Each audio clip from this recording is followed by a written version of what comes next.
uh, and sometimes we wear abaya. No, it's not actually a strictly religious clothes. You can wear whatever you want.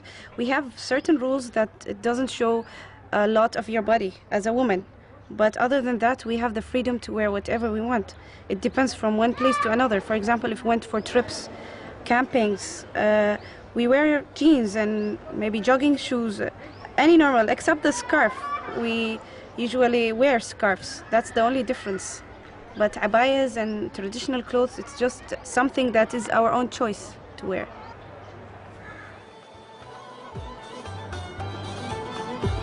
If you want to experience the roots of Islam in Oman, you have to leave the capital and travel to the country's interior. The Hajar Mountains tower up directly behind the coastline. Countless old villages and forts bear witness to the living conditions that prevailed here only 40 years ago. It is said that the first Omani who took up Islam was a certain Mazin bin Gaduba from Samail here in the Hajar Mountains.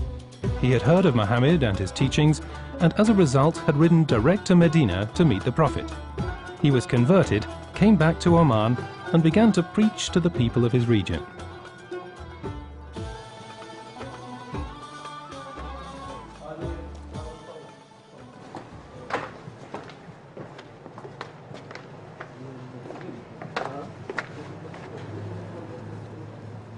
According to legend, this mosque in Samail is the oldest in the land.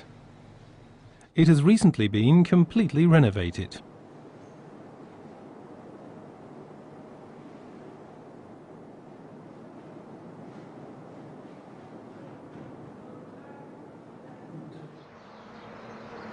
Not far from the mosque, the grave of Oman's first Muslim believer can be found. A little later, the ruler of Oman and other sections of the population joined the faith. When the Prophet Muhammad heard of this, he is said to have said, "God bless the people of Oman. They believe in me without having once seen me."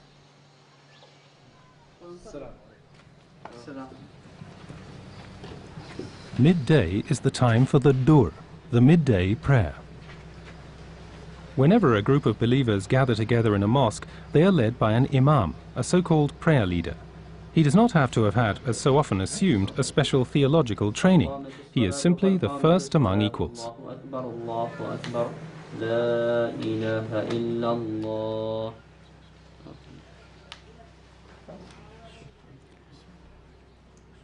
The Quran imposes the duty to pray a total of 5 times in a day. If one is prevented from praying at the set time, one can catch up with a prayer at a later time. When traveling, 2 prayers can be said one after the other at one time. What is special is that each individual prayer must be led by a different imam or prayer leader from the same congregation.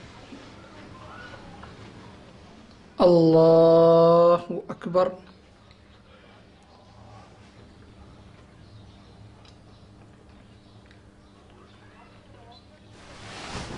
Allahu Akbar.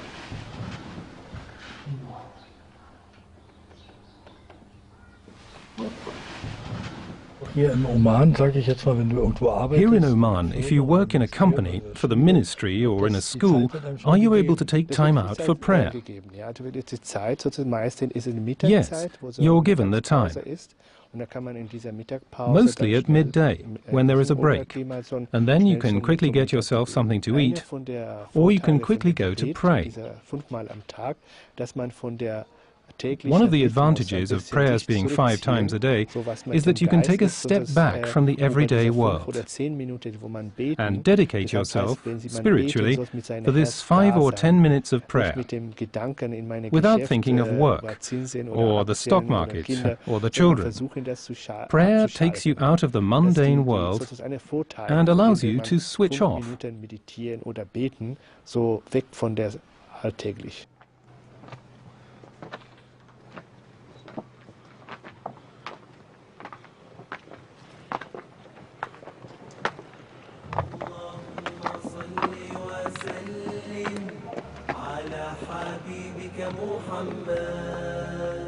اللهم صل وسلم على حبيبك محمد محمد رسول الله.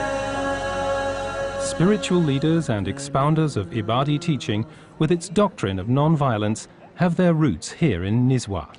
Today, the town is still the religious center of the country. Here in the former fort, one meets not only tourists, but also many locals and school groups.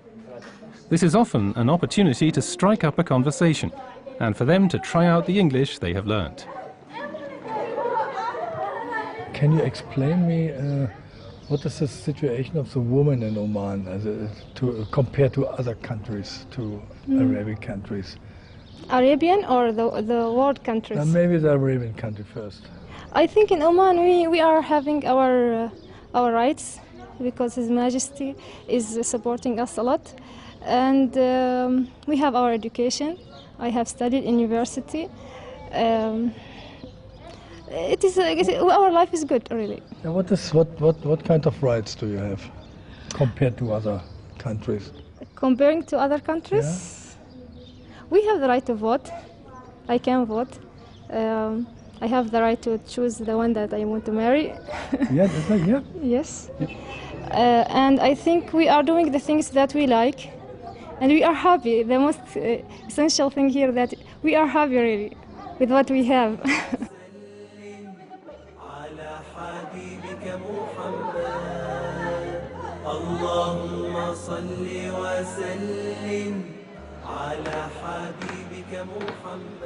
Back to Muscat, where there is the possibility to take part in an Islamic wedding ceremony. The wedding guests first gather in the mosque for communal prayers.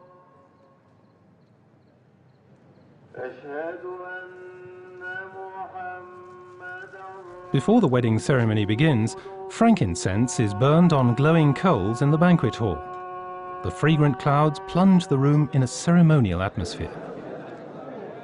Then the father and brother of the groom greet the wedding guests. They have all come from far off and often haven't seen one another for years.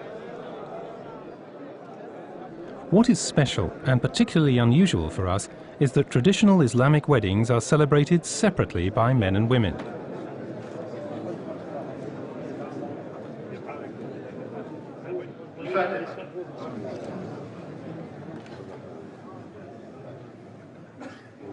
أما بعد فإني أشهدكم أيتها الجماعة الحاضرون فاشهدوا علي بأني قد زوجت محمد بن عبد الله بن حميد الطوقي هذا بحبيبة بنت خالد بن خلفان الجابرية زوجة لك على الشروط والصداق المتفق عليه بينكما وقبلت لها على نفسك بجميع ذلك.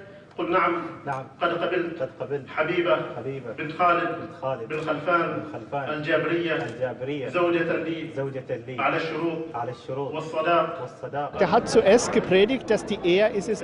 He first preached that marriage is a holy union, exactly as with Christianity, that the man and woman should remain together through good times and through bad times.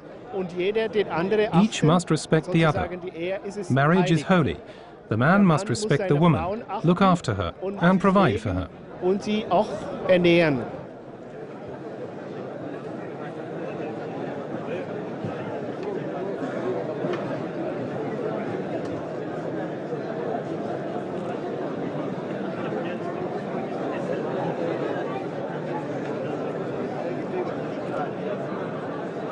We are astonished by the perfect organization, how quickly the food is served.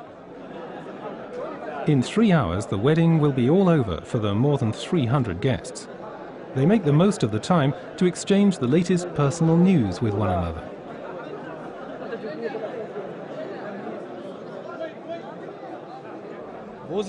Where are the women? The women are at home. How do they celebrate? Women celebrate apart from the men. The men are celebrating here now. The religious wedding ceremony has been completed today, and now they are man and wife. The groom will either now be brought to where the women are celebrating, and then they celebrate together, or he may come at the end of the evening to collect his bride.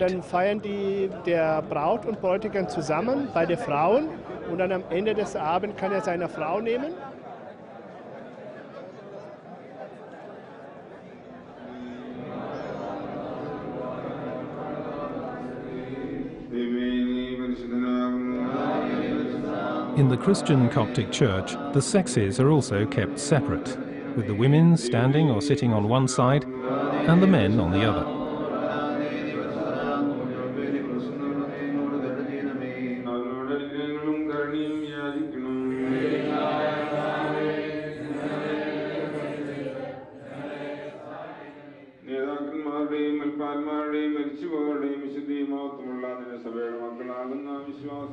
We are in Oman from 1971, 71 onwards. We have around 3,000 members are there. Then their children, wife, all together, around 5,000 members are there. We have memberships here. Growing? Is it growing? It's growing, it's growing.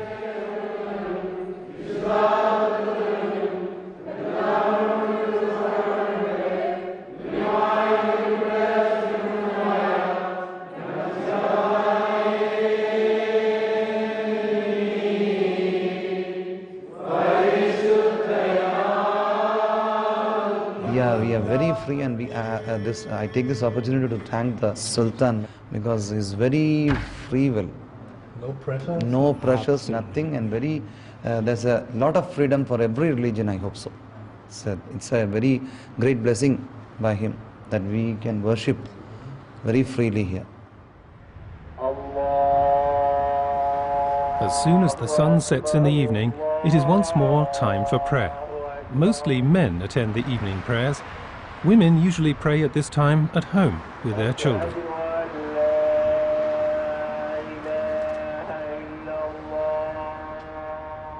I saw many men praying, but I never saw a woman. What are the rules? The prayer rules apply to both men and women alike. There is no law which prohibits women from praying in the mosque. It's simply because of domestic responsibilities that women cannot easily attend services at the mosque several times a day. And of course, during prayers, we do not wish to be observed by the men. That's why at most mosques, there's a women's section that men are not allowed in. And are you praying 5 times a day? Yes, of course. I try as much as I can to keep 5 prayers. No, it's we're raised on it, so it's not very difficult for us. But some people, they're not in their houses, and it is a challenge sometimes, especially when you're traveling, to keep the times, and because you have to do them at special times. And but I think it's wonderful to have that 5 minutes, 10 minutes break in that, your busy life, to just pray and meditate and think about your life. And this is our living room. This is where we usually sit. We have the television, the computer, and so this is where we mostly sit down and gather as a family. And you have some friends from different religions? I mean, yes, I do. Do you see any different? I mean, in the belief and.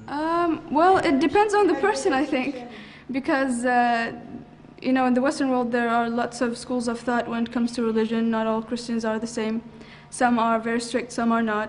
But usually when we speak together, we try to not talk about these things and focus on the similarities that we have as people, because I think that there are a lot of similar aspects.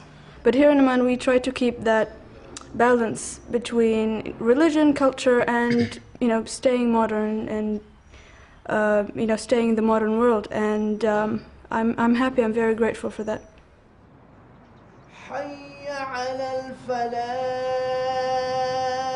The Friday prayer services are the most important prayer services of the week.